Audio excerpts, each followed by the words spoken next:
Household spending in the United States drives two-thirds of the economy, but in China, it barely accounts for one-third. Compared to developed countries, Chinese people don't consume enough. The reason? They save too much and spend too little. To fund their future education, medical expenses, or retirement, many families accumulate substantial amounts of mattress money or precautionary savings. Also, lacking the range or quality of products on offer in the West, consumers in China until relatively recently have little enticement to spend more on themselves. Addressing an audience at Stanford University in September 2015, Jack observed that, in the U.S., when the economy is slowing down, it means people don't have money to spend. But, he joked, you guys know how to spend tomorrow's money or future money or other people's money. China's been poor for so many years, we put our money in the bank. Old habits die hard, but a new habit, buying online, is changing the way consumers in China behave. Alibaba is at the forefront of this shift. Its most popular website is Taobao.com, China's third most visited website and the world's 12th. A common saying today in China is "Waneng de Taobao," meaning you can find everything on Taobao. Amazon has been called the everything store.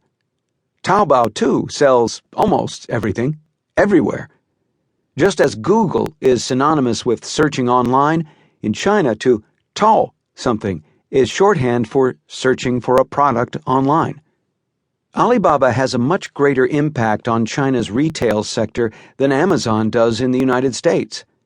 Thanks to Taobao and its sister site Tmall, Alibaba is effectively China's largest retailer. Amazon, by contrast, only became one of the top 10 retailers in America in 2013. Although Alibaba launched Taobao in 2003, it was only 5 years later that it really came into its own. Until then, China's countless factories churned out products mostly for buyers overseas, shipped to stock the shelves of retailers like Walmart and Target. But the global financial crisis in 2008 changed everything. China's traditional export markets were thrown into a tailspin.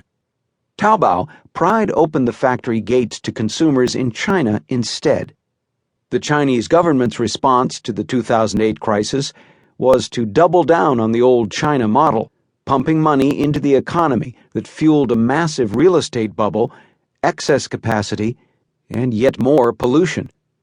As the bills came in, it became clear that the much-needed rebalancing of the Chinese economy toward consumption could no longer be postponed, and Alibaba is one of the biggest beneficiaries. Jack likes to say that his company's success was an accident. Alibaba might as well be known as 1001 Mistakes. In its early years, he gave 3 explanations as to why the company survived. We didn't have any money, we didn't have any technology, and we didn't have a plan. But let's look at the 3 real factors that underpin Alibaba's success today: the company's competitive edge in e-commerce, logistics, and finance, what Jack describes as Alibaba's iron triangle.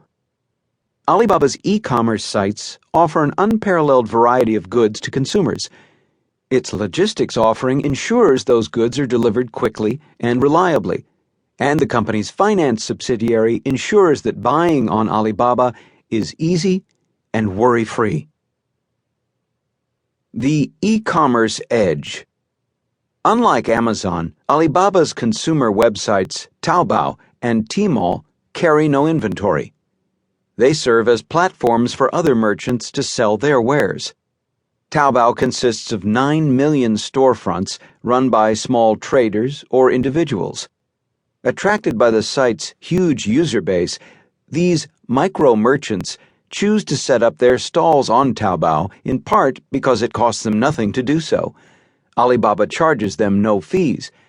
But Taobao makes money, a lot of it, from selling advertising space, helping promote those merchants who want to stand out from the crowd.